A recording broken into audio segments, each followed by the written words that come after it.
todos los colegas de la comunicación por la apertura en estos 4 años de mi gestión al frente de la institución.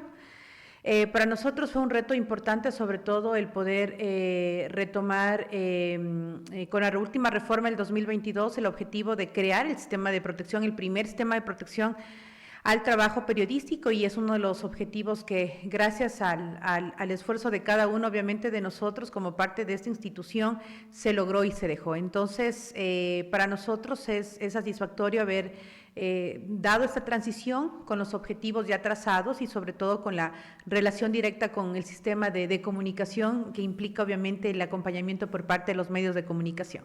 Ahora, fíjese, 4 años 4 años.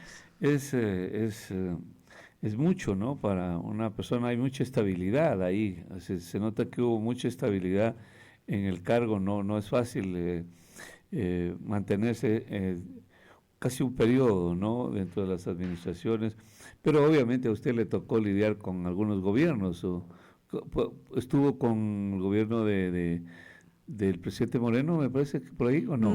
No, el presidente Lazo. exacto. En la época del expresidente Moreno aún yo era legisladora, donde trabajamos en la reforma de la ley de comunicación. En lo posterior fue por parte del expresidente Guillermo Lazo, donde se fue la delegación, obviamente, a la institución como tal, y vino la reforma que ya daba mayor amplitud a quienes conformaban el Consejo de Comunicación. Y ahí estaba el rostro por parte de los medios privados, públicos y comunitarios, por ejemplo, de los GATS, de la sociedad civil, estaba la academia, también los consejos de igualdad. Entonces ya venía teniendo un rostro mucho más ciudadano e independiente que antes una institución direccionada solamente por parte del Ejecutivo. Claro, y ¿qué fue lo que le tocó lidiar más? ¿Qué es lo más duro? Lo más complicado es justamente las agresiones a la prensa, porque todavía no tenemos claro cuál es el trabajo, el dinamismo por parte del Estado frente al cuidado del trabajo periodístico. Tratar de dimensionar la importancia a otras instituciones fue lo más complicado. De hecho, el sistema de protección tiene ese objetivo. Son varias instituciones del Estado que conforman. Por ejemplo, por primera vez la Fiscalía formaba parte de esta mesa técnica, Cancillería, porque ya hay el traslado de colegas periodistas de este país a otros y teníamos que articular, por ejemplo, con ellos el acompañamiento en otro país. Muchos de ellos estaban, por ejemplo, indocumentados. Entonces, son temas que sí fue sensible. Lo más complicado creo que llevamos fue el tema del informe de Nos faltan 3 del diario El Comercio, frente obviamente a la respuesta por parte de la Corte Constitucional, y también el terrible asesinato que fue del ex candidato a la presidencia, Fernando Villavicencio, que también realizaba investigaciones periodísticas. Creo que fueron los momentos más delicados que vivió la institución como tal por la responsabilidad por parte del Estado. Y el tema de los 3 del diario El Comercio, ¿no avanzó la investigación? Se entregó documentación, pero no existía las actas con el detalle de qué llevó a cabo eso. Más bien se trataba de sujetar frente a las investigaciones que realizó el vecino país de Colombia, pero también hay una realidad. No deja de ser preocupante que sí se realizaban amenazas directas por grupos, por ejemplo, GDOs, a medios de comunicación. Hubo el caso, por ejemplo, en la provincia de Bolívar, donde este grupo amenazaba al dueño del medio de comunicación, obligándole a que envíe panfletos a otro grupo criminal. Esta situación realmente fue preocupante, muy fuerte, donde el medio de comunicación ya tenía que autocensurarse porque tenía mucho miedo de empezar a hablar temas sensibles. Entonces, es una realidad que se está dando en nuestro país. Claro, porque en estos grupos criminales se autodeterminan, ejercen la justicia por mano propia, diríamos, porque lo correcto es ir a las instancias judiciales. Por supuesto. Y si alguna persona se siente aludida, agredida, va a las instancias judiciales, y yo creo que esa es la demostración que vivimos un Estado de Derecho. Supuestamente eso se daba, ¿no? Pero hoy tenemos amenazas directas por ejemplo, a los periodistas que tienen mayor incidencia, en ciertos sectores tratan de verlos como objetivo para amenazarlos. Y claro está, dentro de esto también es importante señalar que el crimen organizado también ha captado las famosas páginas de los nuevos personajes que hacen comunicación. Eso hay una investigación donde está realizando que han proliferado algunas plataformas con ciertos nombres donde se encargan de llevar noticias falsas con la finalidad de trastocar una realidad. Entonces también hay que entender que el crimen organizado tiene tanto dinero como para ingresar a tener un sinnúmero de plataformas para sus objetivos particulares. Es una realidad. Entonces para nosotros sí ha sido un escenario difícil donde se ha logrado también aterrizar a la responsabilidad de otras instituciones del Estado. Por ejemplo, es por primera vez que se llevó a cabo hace un mes la primera reunión de todos los mecanismos regionales que fue en Quito con la finalidad de articular, porque hay colegas que salen, por ejemplo, a Colombia, Perú, y si tenemos en la región la misma amenaza que es el crimen organizado, se tendría que tener un protocolo integral. Muchos de los colegas dicen, yo no confío en tal Estado, porque yo sé que hay ciertas instituciones que están lamentablemente captadas o informan de cuál es el protocolo de protección que me viene a dar. Por ejemplo, hace pocos días tuvimos una defensa a las hijas de Fernando Villavicencio, que una persona con un gran contingente económico empezaron a perseguirlas judicialmente. Hay que entender que también ellos pueden empezar desde ciertos países a interponer acciones. Pero desde afuera. Desde afuera. Claro, a buen recaudo. Exactamente. Entonces, la institución como tal, por primera vez, Defensores en este sentido, se ha logrado frenar ciertos intentos de abuso o de censura y claro, la Fiscalía para nosotros ha sido un gran aliado frente a al sinnúmero de alertas que se ha levantado. Entonces el sistema de protección está ahí, lo que lamentablemente faltan son recursos. Sin embargo, organizaciones internacionales nos han ayudado. Por ejemplo, la CONRA de Náhuatl ha sido una de las aliadas de la institución. Se llevó a cabo, por ejemplo, el primer congreso de apoyo sobre seguridad y también la nueva demanda que hay, el tema de inteligencia artificial. Hoy vemos, por ejemplo, en los escenarios políticos, cualquier político puede ser trastocado con inteligencia artificial. Ah, sí, claro. Entonces, todo esto obliga a también repensar nuevos objetivos y escenarios para, de alguna manera, responder frente a estas nuevas alertas que se pueden dar a futuro. Claro, aquí utilizamos de repente una frase, una expresión. Ellos son sin Dios ni ley. También ese es un problema moderno, ¿no? Que estas redes, plataformas, sin Dios ni ley. Nosotros, por suerte, por ejemplo, si es en cuanto a los contenidos, están ustedes, o el Consejo de Comunicación. Los medios, nosotros monitoreamos los medios tradicionales, que es radio, prensa escrita y televisión. Tradicionales. Nada más, exactamente.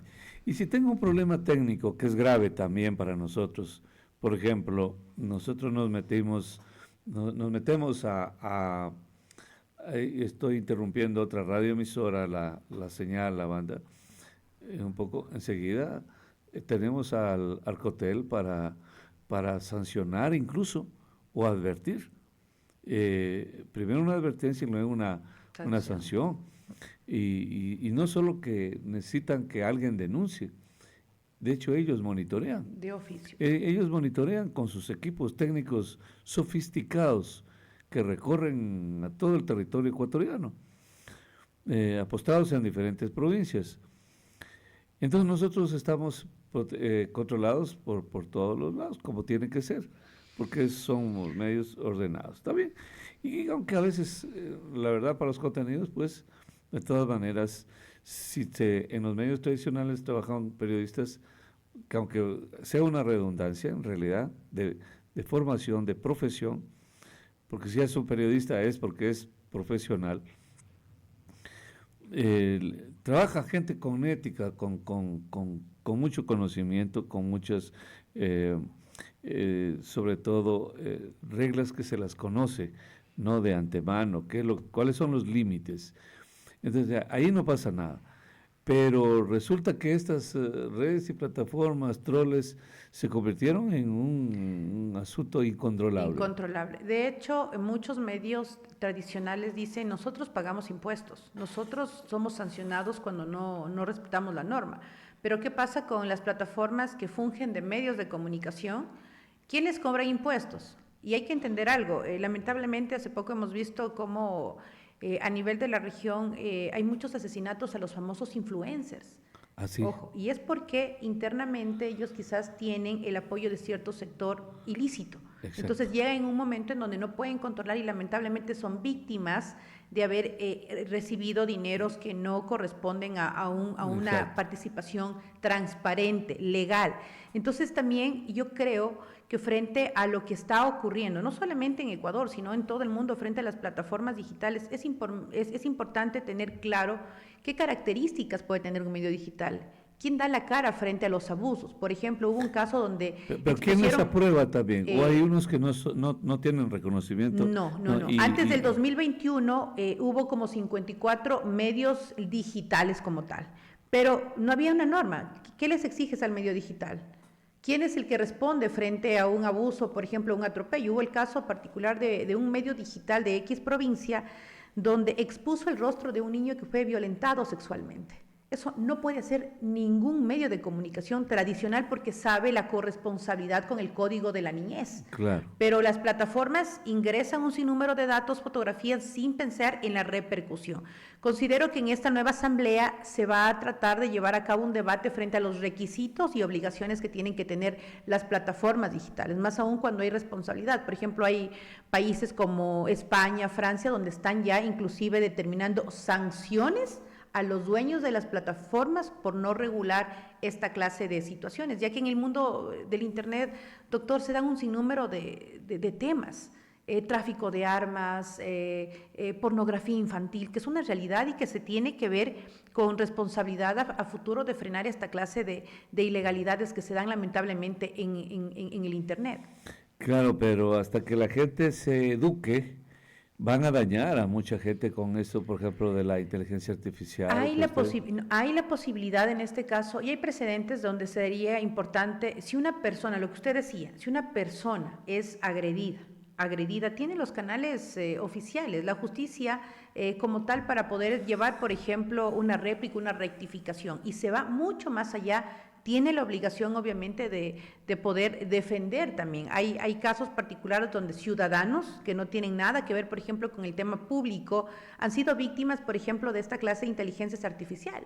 Y la repercusión es complicada en donde algunos casos se están ya judicializando, se están analizando cuál es la sanción. Cuando se parte de eso ya se deja un precedente y la Asamblea Nacional tiene que también llevar esa responsabilidad de cómo frenar esto. O sea, yo no puedo mañana poner su rostro y poner un audio montando, llamando, por ejemplo, a una revuelta. Claro, un Eso levantamiento, una puede sedición. pasar, exactamente. O cualquier ciudadano que nos esté escuchando, imagínense lo que sería para que un niño o una niña utilice el celular y ve esta clase de contenidos. Entonces, hubo el caso particular de un X ciudadano donde le montan a él, era candidato y no logró ganar, le montan a él un video donde él decía que recibía dinero de tal sector empresarial. Fue totalmente falso y esto se está investigando. Entonces no se puede tampoco Pero jugar. lo dañaron, Por supuesto, esto pero lo fue, dañaron. le afectaron obviamente la imagen en su provincia, donde lo relacionaban con tal sector empresarial, donde él no tenía absolutamente nada que ver. Y luego de esto, lo que nos comentaba él, porque fue un testimonio, era que la repercusión era también a su familia. Los hijos empezaron obviamente a cuestionar por qué tenías esta clase de relación con tal sector cuando Claro, no era realidad. Entonces, dudan ya. él tomó acciones por la situación también de afectación a su seno familiar. Hubo realmente un drama mucho más familiar y esto conlleva lamentablemente a entender.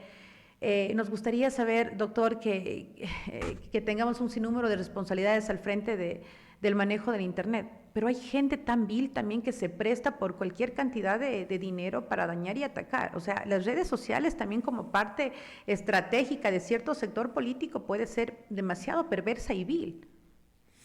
Claro, ¿y cuál fue el comportamiento en la última campaña electoral Nosotros no presidencial? monitoreamos los procesos electorales, pero sí es el Consejo Nacional Electoral como máxima autoridad. Ellos tienen su propio monitoreo y su base de datos de medios de comunicación. El Consejo ya no ingresa ahí como tal. Nosotros en los Sí, sí, últimos... pero mi pregunta más bien era de saber si hubo alguna influencia de igualmente del mal manejo Claro, en campaña se vio obviamente que se trastocaba el tema de derechos o a ciertos candidatos se imponían conductas que no eran de su autoría. Entonces, esto sí se ve, hoy es muy común ver cómo la inteligencia artificial también permite trastocar la verdad o la realidad. La mayoría de políticos fueron parte, obviamente, de estos montajes y que es lamentable porque se debería llevar a cabo un análisis riguroso de las sanciones que tiene que tener dicha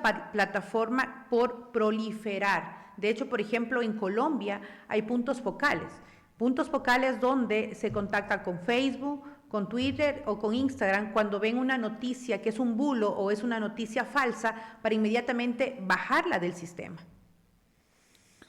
Me da la impresión, no sé, si algún rato, bueno, el candidato en ese entonces, que Javier Lazo, me parece que algo, ¿qué era lo que él proponía? ¿Tenía que ver con lo de las redes? Javier Lazo, claro, hay que entender el sector político. Ellos pretenden presentar una ley, el retorno de la ley Mordaza, donde no hablan de plataformas digitales, hablan inclusive de sancionar a los medios tradicionales, es volver a la Supercom, es volver a las sanciones, es volver a tratar de, mediante un mecanismo de informe, tratar obviamente de coartar el trabajo periodístico y de ninguna manera se puede dar esta situación ya que hemos avanzado Pero usted ahí jugó un en papel importante, sentencias. luchó con otras gentes para justamente acabar con este esperpento Para y nosotros fue importante también, doctor, el paso por la Asamblea cuando eliminamos la Supercom. Para nosotros fue importante este paso porque con eso logramos tener claro cuál es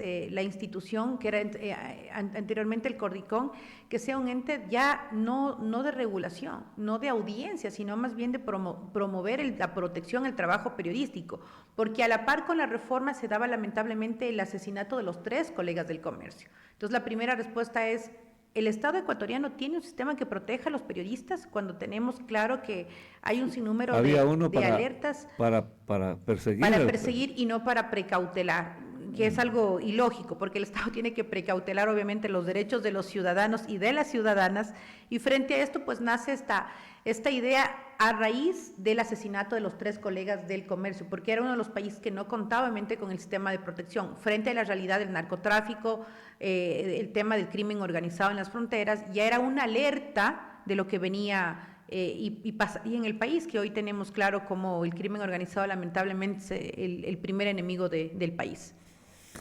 Ahora que le escucho, noto que usted se lo ha servido 2 veces, uno que yo conozco, o sea, porque le eliminó también la ley de esta ley Mordaza que era de su autoría, pues. Él fue uno de los propulsores, mentores, proponentes incluso y defensor a muerte, ¿no? Y claro, usuario, pues, consuetudinario de esta, a decir que lo ha ido liquidando poco a poco, paso a paso, lo ha ido desmembrando. Y así tiene que ser, todas estas luchas tienen que ser así, sistemáticas hasta acabarlos y erradicarlos de la faz de la tierra, todo lo que haga daño al hombre, al ser humano. Así es. Y bueno, yo creo que esta lucha que se libró ha dado resultados, pero fíjese que me da la impresión que fue tan democrático todo esto porque en esta última campaña, curiosamente los medios nacionales estuvieron en contra del presidente, los grandes medios de todo el país se le fueron en contra al presidente. Yo no sé por qué, y habían sufrido vejámenes de parte del otro gobierno, y sin embargo dieron la impresión de que estaban por ahí. Si usted me pregunta si hubo alguna acción judicial por parte del actual presidente, no la hubo, jamás. No se registra. No se registra en este caso, como en gobiernos anteriores que interponían inmediatamente juicios a los periodistas, ¿no? Entonces, en este caso no se vivió el tema judicial como fue en años anteriores, pero sí se elimina este porcentaje en su mayoría, pero se incrementa, por ejemplo, ya una amenaza mucho más fuerte del crimen organizado. Entonces, el enemigo es otro, hoy, totalmente de escenario. Claro. Entonces tenemos, más bien, hubo una apertura por parte, por ejemplo, de la Cancillería.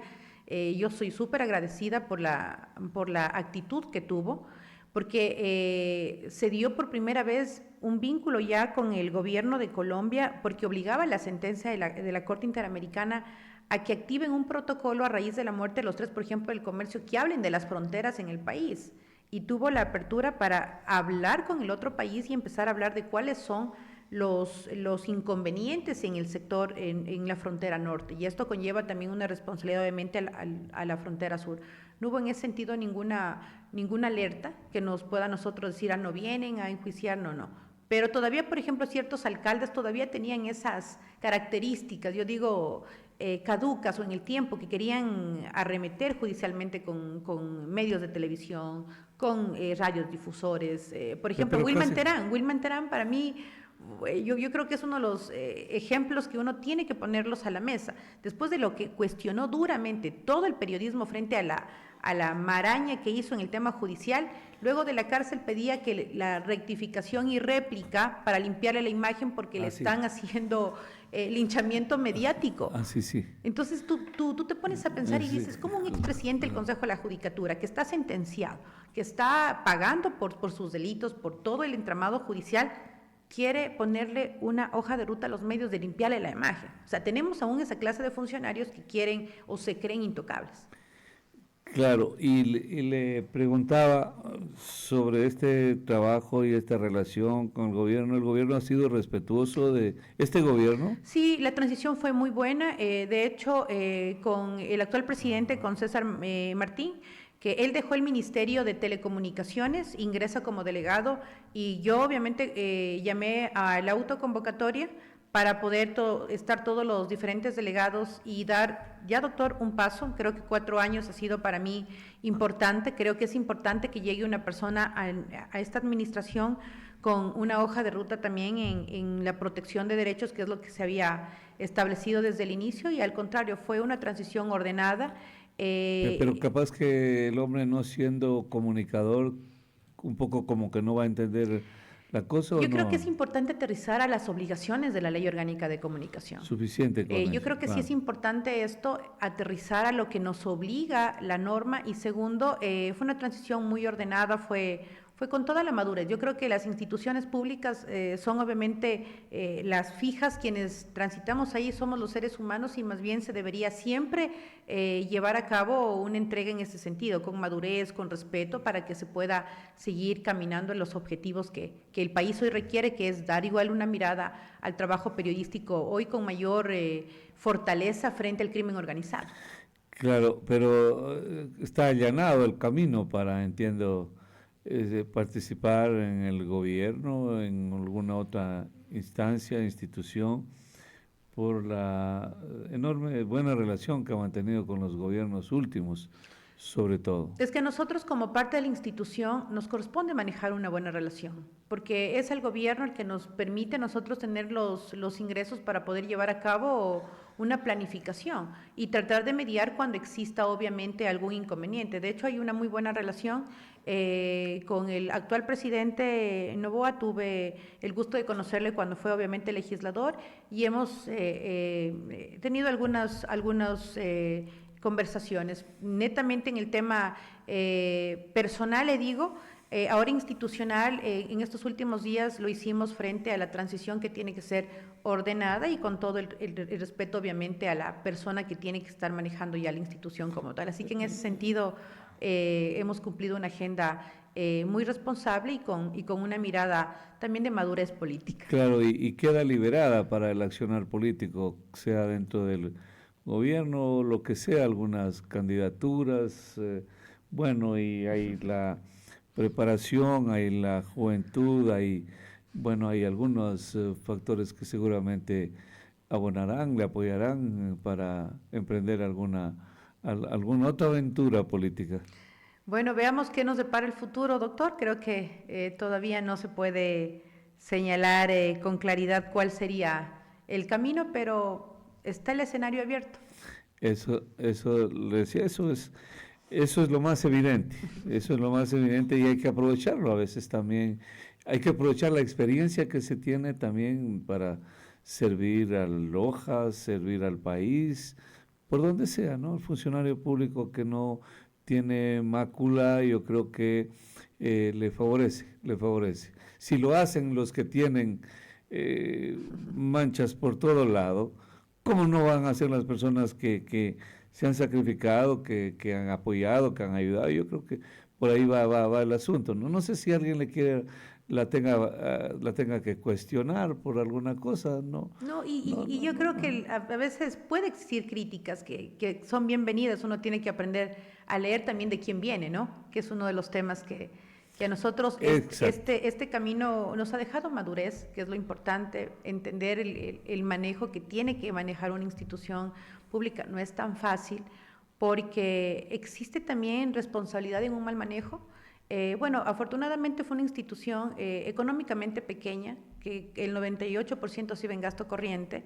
Sin embargo, cada centavo tiene que ser bien Pero administrado se va el porque los... 98% en gasto corriente porque el presupuesto es ínfimo, es solo para eso también. Tampoco es Exactamente. que hacen inversiones ustedes, Exactamente, no, nosotros solo se mueven en solamente el mundo administrativo. cooperación internacional. Para nosotros, cooperación internacional fue una de las puertas importantes para sobrellevar algunos talleres de cara, obviamente, al trabajo periodístico. Entonces, ese es el camino que se ha dado. Creo que esta institución nos ha dejado grandes lecciones, también sueños cumplidos, que es lo importante, y atrás de un periodista que haya sido amenazado o la intención de vulnerar a nuestro país una verdad, creo que se justifica la presencia de esta institución como tal, a quien le dejamos un buen tiempo, y también yo creo que es importante dar un relevo. Creo que las instituciones también tienen que oxigenarse porque es importante eso, doctor. Sí, y bueno, este consejo, mientras esté el gobierno, entiendo que está garantizado un poco esa línea, ¿no? Eh, Claro, de hecho también la participación por parte de los sectores independientes tiene su hoja de ruta, y al contrario hubo todo el apoyo para César, el actual presidente, y creo que es importante ingresar con esa confianza con los gremios, sentarse a reunirse con los medios, sentarse a conversar con los propios medios de comunicación, entender también cuál es la demanda por parte de ustedes como este sector, y claro, marcar obviamente o limar asperezas cuando exista esa necesidad, porque el Estado tiene que responder también a las dudas y a los inconvenientes que pueden surgir en cualquier momento, ¿no? claro, garantizada la situación y eso implica una última pregunta Claro sobre que este sí. tema. Cuando se ve esa predisposición de parte del Estado ecuatoriano, esa garantía a proteger los derechos de los comunicadores y todo, hay otros estados, otros países que miran eso y aprenden, se suman o hacen lo mismo. Le voy a comentar que hace unas 3 semanas el propio relator por la libertad de expresión felicitó la gestión del Consejo con la finalidad de que quiere sumarse a manejar también Quién es ahora? Pedro Vaca. Pedro Vaca, el relator ¿Y de dónde es él? de la Corte Interamericana, de la CIDH. De la CIDH. CIDH, estoy bien, en la Corte Interamericana, Sí, y con la finalidad nosotros lideramos el primer encuentro de los sistemas de protección de la región, porque si bien es cierto, recursos es lo que más necesita el Estado, pero también el compartir con otros sistemas de protección de la región es importante. Entonces, se ha liderado por parte de este país la posibilidad de articular estas acciones, y lo más importante, presentamos al país por primera vez un sistema de protección. Entonces, en este periodo yo tengo que agradecer a todos los amigos que me acompañaron en la administración, porque dejamos un buen producto, dejamos nuestro hijo, como quien dice, y que esto demuestra también la predisposición para seguir trabajando.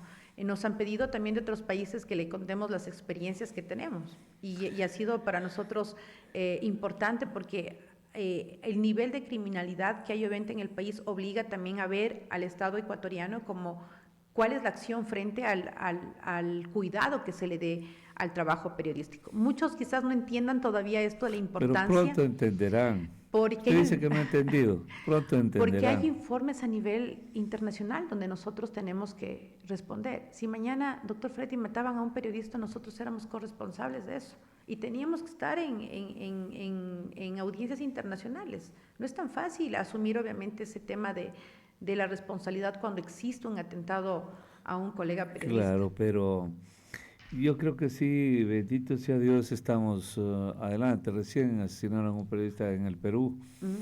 y, y lo que usted dijo, que parece que hay muchas personas que quizás no captan a veces La porque no es, importancia, la la importancia. importancia y porque no están involucrados en este mundo. Otro día, muy pocos días, asesinaron a un periodista peruano y pocos días también capturaron a un general de la policía peruano que estaba involucrado con la minería ilegal, ¿no? Y que ahora es la la narco guerrilla involucrada y ahora en las minerías ilegales. Entonces, efectivamente, cuando usted narraba que a un periodista no le es fácil coger sus cuatro maletas y largarse, Así es. por ejemplo, aquí nos vamos al Perú, cuando sabemos que también la policía un poco, que es muy buena la policía peruana, es tan buena como la policía ecuatoriana, pero al igual que la policía ecuatoriana, la policía peruana también tiene en sus filas gente que está contaminada, ¿no? Entonces, es todo un andamiaje, todos estos niveles de la sociedad se han corrompido y hay que luchar durísimo, ¿no? Pero qué importante que es la cabeza, ¿no? O sea, si el gobierno apoya todas estas políticas de Estado, el asunto está bastante avanzado. No, hay que agradecer también esa predisposición para poder caminar, como usted dice, o sea, tratar de precautelar el cuidado de todo el sistema de comunicación, yo digo, porque el periodismo no solamente es una profesión, es una misión que tenemos y a la larga Sí. usted sabe que es un oxígeno para la democracia. Yo creo que hay que entender también cuál es el enemigo, no solamente del crimen organizado, sino también el sector político, porque muchas de las veces con este mar de intenciones y nuevos panoramas para comunicarse, puede existir también una hoja de ruta para tratar de ampliar una voz que vaya en contra de la verdad a un Estado. Entonces, yo creo que cerrar filas a favor de la libertad de expresión, de la democracia y del sistema de protección habla muy bien de cualquier representante que esté al frente de la institución y en este caso se ve esa madurez. Muy bien, quiero agradecerle muchísimo su comparecencia esta mañana y veanle qué recomendación hace al periodismo, a los medios de comunicación, que ha sido fundamentalmente su escenario en el que se ha movido en los últimos 4 años, porque es verdad, este trabajo es muy delicado, muy peligroso, a veces muy susceptible también de tantas malas interpretaciones. En consecuencia, uno tiene que desarrollar hasta inteligencia, valentía, honradez para poder sobrevivir. Bueno, yo creo que lo importante, sobre todo a los colegas que ejercen esta importante profesión, es recordarles que la verdad es el primer deber que tiene el periodismo. Y frente a esto, estamos llamados a precautelar esta hoja de ruta a favor de la verdad y tratar de seguir con ese espíritu democrático de defender los intereses, obviamente, de la sociedad. Precautelar también la seguridad. No estamos en una sociedad tranquila como nos gustaría, sin embargo, para ejercer una investigación periodística también hay que tener un protocolo de cuidado, no arriesgarse, sino tratar obviamente de buscar insumos y de apoyo en el propio mecanismo de protección. Pasaban algunos temas, doctor Freddy, por ejemplo, un medio nacional para llegar a hacer una cobertura, por ejemplo, en la frontera norte, tenía que pedir el acompañamiento por parte del Ministerio de Defensa. Y hubo un periodista con una cámara que tuvo que ser trasladado con más de 12 personas para protegerlo. Ese es el trabajo periodístico. A veces no se ve, pero muchas de las veces ponen la propia vida, como se ha visto casos, para poder llevarles a quienes nos escuchan una noticia, para tratar de desmembrar sistemas tan putrefactos que hay en la sociedad. Y hay que reconocer esto. Y le pregunto así rapidísimo al finalizar la entrevista. En las investigaciones que ustedes hacen ya institucionalmente, ¿hubo un gobierno que haya quebrantado tanto la ley, que haya violentado, que haya enfrentado tanto a los periodistas como el régimen del presidente Correa o no? Con el cual usted ha luchado, luchó toda su carrera política, ha luchado contra ese gobierno y luego en el Consejo de Comunicación también. ¿Recuerda usted, hay algún registro que determine eso o no? El gobierno que más ha perseguido a la prensa es del expresidente Correa, definitivamente. De hecho, la norma que utilizaron para sancionar a medios, no solamente judicialmente, empezaban a presionarlos sancionando a los medios de comunicación. Así lo hicieron. El bendito artículo 10 de las famosas normas deontológicas fue la excusa o la cereza en el pastel para ellos perseguir económicamente. Entonces empezaron a sacar un sinnúmero de multas. De hecho, una de las provincias con mayor sanciones era la provincia de Loja. Sí. Históricamente era un ensañamiento acá. Exacto. Pero ¿por quién estaba en Loja? Ese era el problema. También un telefonazo y estos pobres muchachos y muchachas no sabían dónde meterse y nos sancionaban hasta como lo contaba recién a un amigo, a una autoridad prominente, le conté esta semana, que llegaron a registrarme la respiración mía. Pero eso es de la vida real. Pero claro, uno de los datos que se tiene de los periodistas perseguidos, obviamente está el tema de usted, doctor Freddy Aponte, sobre todo por las sanciones a los medios a los que usted iba, automáticamente eran las sanciones económicas. Claro, pero la respiración le contaba a este amigo, mire, y ese hombre tan noble, querido, a pesar de ser correísta a muerte, mi amigo Fernando Alvarado, incluso él sacó a una mujer que nos hacía tanto daño y me dicen que ahora también ya está fuera casi del correísmo, Fernando Alvarado, como su hermano también y así. Y entonces todos ellos que fueron instrumento a veces para hacer daño, para perseguir, más bien supongo que también están liberados, están a buen recaudo, estarán más bien aprovechando el tiempo libre que les da esta actividad que no esclaviza también como es estar en el sector público y obedecer consignas que a veces no van con su forma de ser.